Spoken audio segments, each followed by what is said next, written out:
ನಮ್ಮ D K Shivakumar ಅವರನ್ನು ಪ್ರಪ್ರಥಮ ಅವರಿಗೆ MLA ಆಗಬೇಕು ಅಂತೇಳಿ ಟಿಕೆಟ್ ಕೊಡಿಸಿದವ ನಾನು. ಆದ್ದರಿಂದ ಇವತ್ತು ಅತ್ಯಂತ ಯಶಸ್ವಿ ನಾಯಕರಾಗಿ ಕರ್ನಾಟಕದಲ್ಲಿ ಮೂಡಿ ಬಂದಿದ್ದಾರೆ. ಅವರು ಸದ್ಯದಲ್ಲೇ ಮುಖ್ಯಮಂತ್ರಿ ಆಗಬೇಕು ಅಂತೇಳಿ ನಾವೆಲ್ಲ ಹಾರೈಸೋಣ.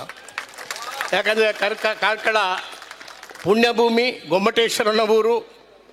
ಅವರು ಗೊಮ್ಮಟೇಶ್ವರನ ಥರ ಬೆಳೀಲಿ. ಇಡೀ ಇವತ್ತು ನಾವರು ಕರ್ನಾಟಕದ ಪ್ರದೇಶದ ಕಾಂಗ್ರೆಸ್ ಸಮಿತಿಯ ಅಧ್ಯಕ್ಷರಾಗಿದ್ದರೂ ಕೂಡ ಕಾಂಗ್ರೆಸ್ ಸಂಕಷ್ಟದಲ್ಲಿರುವಾಗ, ಅಪಾಯದಲ್ಲಿರುವಾಗ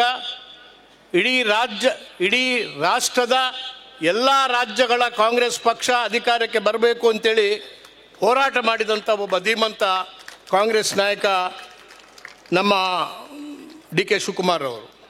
ಡಿ ಕೆ ಶಿವಕುಮಾರ್ ಅವ್ರದ್ದು ಹೇಳತಕ್ಕಂಥದ್ದು, ಒಳ್ಳೆಯ ನಾಯಕತ್ವ ಕೊಟ್ಟಿದ್ದೀರಿ, ಪಕ್ಷವನ್ನು ಸಂಘಟನೆ ಮಾಡೋದ್ರಲ್ಲಿ ಪ್ರಾಥಮಿಕ ಆದ್ಯತೆಯನ್ನು ಕೊಟ್ಟಿದ್ದೀರಿ. ಯಾರು ಇದರ ಬಗ್ಗೆ ಹೇಳಿಕೆಗಳು ಬರ್ತಾನೆ ಇದ್ದಾರೆ, ಹೋಗ್ತಾನೆ ಇದ್ದಾರೆ. ಆದರೆ ನೀವು ಮುಖ್ಯಮಂತ್ರಿ ಆಗುವುದನ್ನು ಯಾರಿಗೂ ತಪ್ಪಿಸಲಿಕ್ಕೆ ಆಗುವುದಿಲ್ಲ.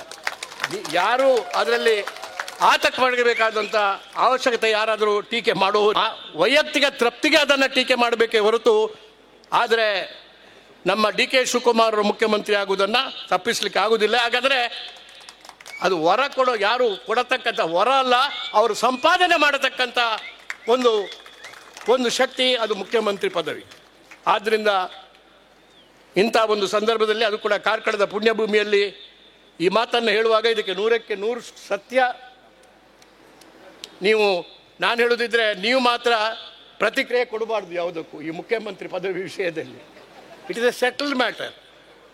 ಇದು ತೀರ್ಮಾನ ಆಗಿಬಿಟ್ಟಿದೆ, ಜನರ ಮನಸ್ಸಿನಲ್ಲಿ ತೀರ್ಮಾನ ಆಗಿದೆ, ನಮ್ಮ ಇತಿಹಾಸ ತೀರ್ಮಾನ ಮಾಡಿದೆ. ಅದರ ಯಾರಿಗೂ ತಪ್ಪಿಸಿ ಇವತ್ತು ಅಥವಾ ನಾಳೆ, ಅದಕ್ಕೆ it's A matter of time ಅಷ್ಟೇ.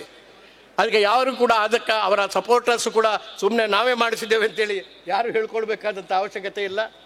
ಅಥವಾ ಇವತ್ತು ಇದಾಗಬಾರ್ದು ಅಂತೇಳಿ ತಪ್ಪಿಸ್ಕೊಳ್ಳಿಕ್ಕೆ ಅದು ಇವತ್ತು ಯಾವ ಕೋಟಿ ಪ್ರಯತ್ನ ಮಾಡಿದರೂ ಕೂಡ ಯಾರಿಗೂ ಕೂಡ ಅದು ಸಾಧ್ಯ ಆಗುವುದಿಲ್ಲ ಎಂಬುದನ್ನು ಕೂಡ ಸ್ವತಃಸಿದ್ಧ. ಆದ್ದರಿಂದ ಭಾಳ ಸಂತೋಷ. ನಾನು ಹೆಚ್ಚು ಮಾತುಗಳನ್ನು ಬೆಳೆಸಲಿಕ್ಕೆ ಹೋಗುವುದಿಲ್ಲ.